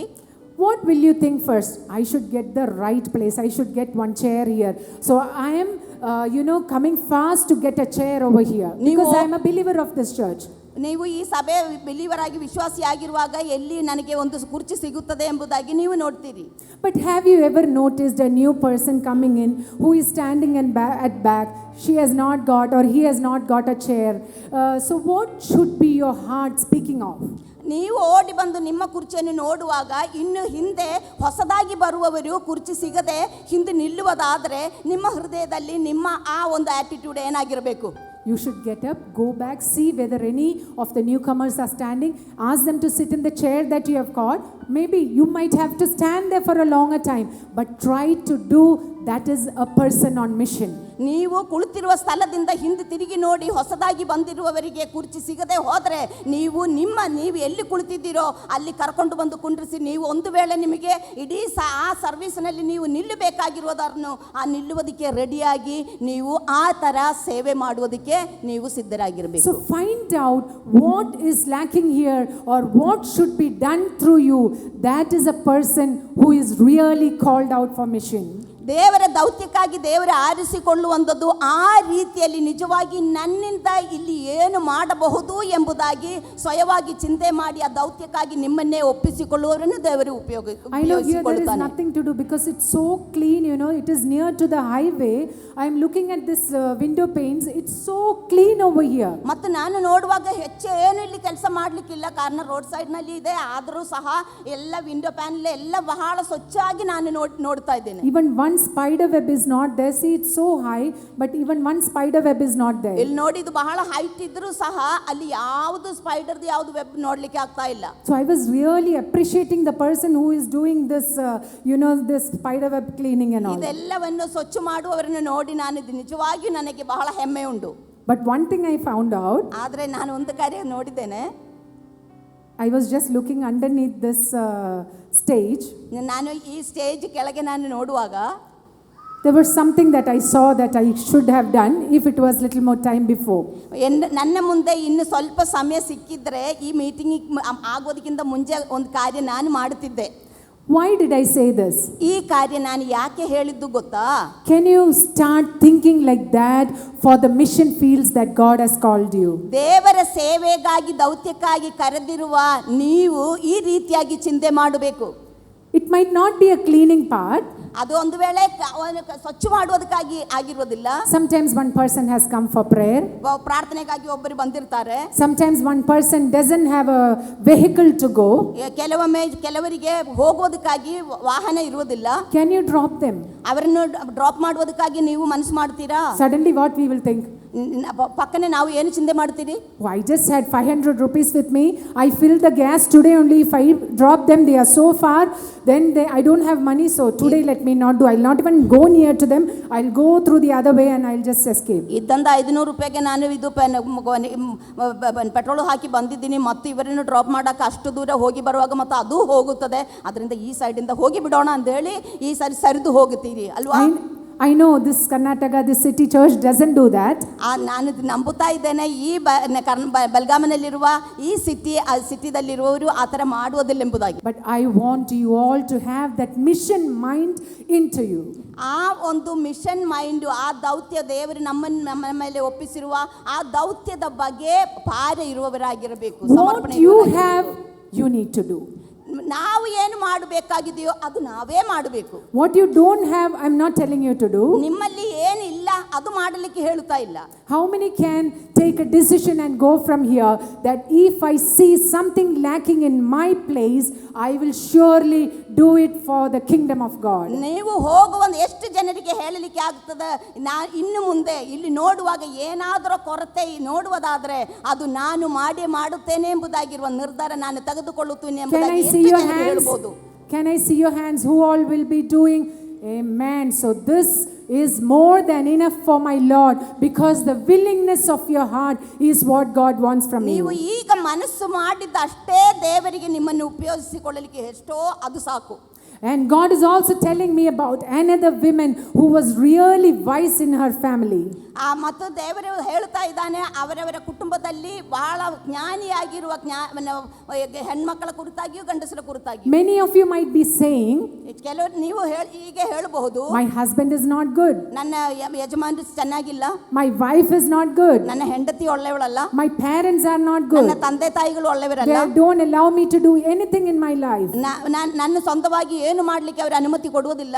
But look at Abigail.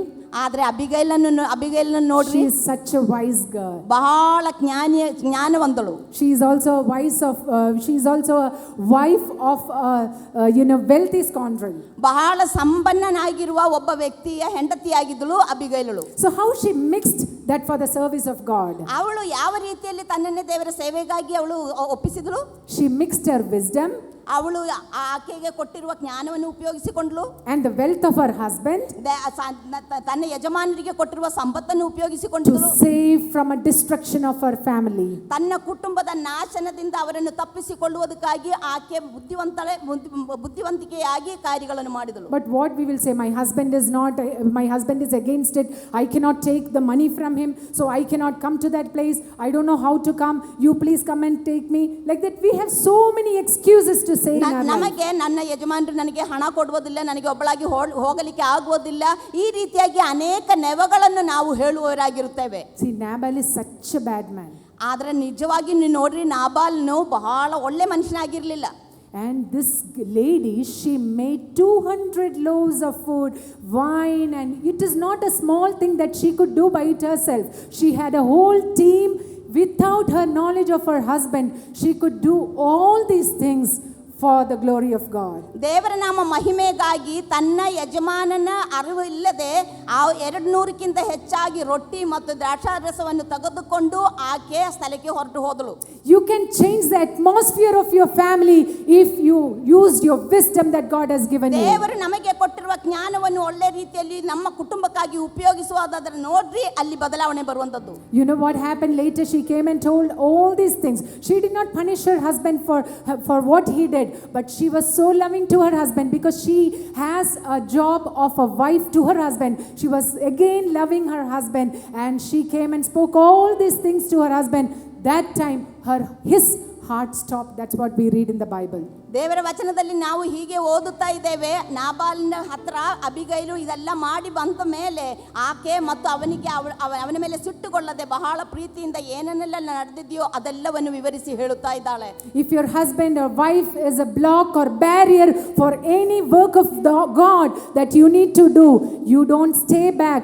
You always pray to God and keep moving, and there God can do great things for your life. ನಿಮ್ಮ ಯಜಮಾನರು ನಿಮ್ಮ ಗಂಡಸರು ನಿಮಗೆ ವಿರುದ್ಧವಾಗಿ ನಿಲ್ಲುವುದಾದರೆ ನೀವು ಹಿಂದಕ್ಕೆ ಉಳಿಬೇಡ್ರಿ. ನೀವು ದೇವರ ಶಕ್ತಿಯನ್ನು ಹೊಂದಿಕೊಂಡು ನೀವು ಮುಂದಕ್ಕೆ ಹೋಗ್ರಿ. ನಿಜವಾಗಿ ದೇವರು ನಿಮ್ಮನ್ನು ಶಕ್ತಿಯಾಗಿ ಉಪಯೋಗಿಸಿಕೊಳ್ಳುತ್ತಾನೆ. And in the word of God we see after 10 days he passed away. ಅದಾದ ಮೇಲೆ ನಾವು ದೇವರ ವಚನದಿಂದ ಓದ್ತಾ ಇದ್ದೇವೆ, 10 ದಿನಗಳಾದ ಮೇಲೆ ಅವರು ತೀರಿ ಹೋದರು. See, Mary Magdalene, she also didn't have any help from the men's side, but she connected with some ladies, and in that early morning when the culture was so much against her rules, she went along with her friends to the tomb. ಅವರು ತೀರಿ ಹೋದ ಮೇಲೆ ಮತ್ತು ಯಾರ ಜೊತೆ ನಿಲ್ಲಲಿಕ್ಕಿಲ್ಲ, ಅದನ್ನೊಂದು ಟೀಮನ್ನು ಮಾಡಿಕೊಂಡು ಮುಂಜಾನೆ ವೇಳೆಯಲ್ಲಿಯೇ ಎಲ್ಲವನ್ನು ಕೂಡಿಸಿಕೊಂಡು ಅವಳು ಮುಂದಕ್ಕೆ ಹೋಗುತ್ತಾ ಇದ್ದಾಳೆ. And she kept moving when she even knew that who will take away the tomb for me. ನನಗಾಗಿ ಆ ಕಲ್ಲು ಯಾರು ತೆಗಿತಾರೆ ಎಂಬುದಾಗಿ ಹೇಳಿರುವ ಪ್ರಕಾರ she knows it very well. It's a Roman government who has locked the stone or the tomb of Jesus. ಆ ಯೇಸು ಸ್ವಾಮಿಯ ಸಮಾಧಿಯ ಹತ್ರ ಇರುವ ಆ ಕಲ್ಲು ರೋಮ ಅಧಿಕಾರಿಗಳು ಮುಚ್ಚಿಕೊಂಡಿದ್ದಾರೆ.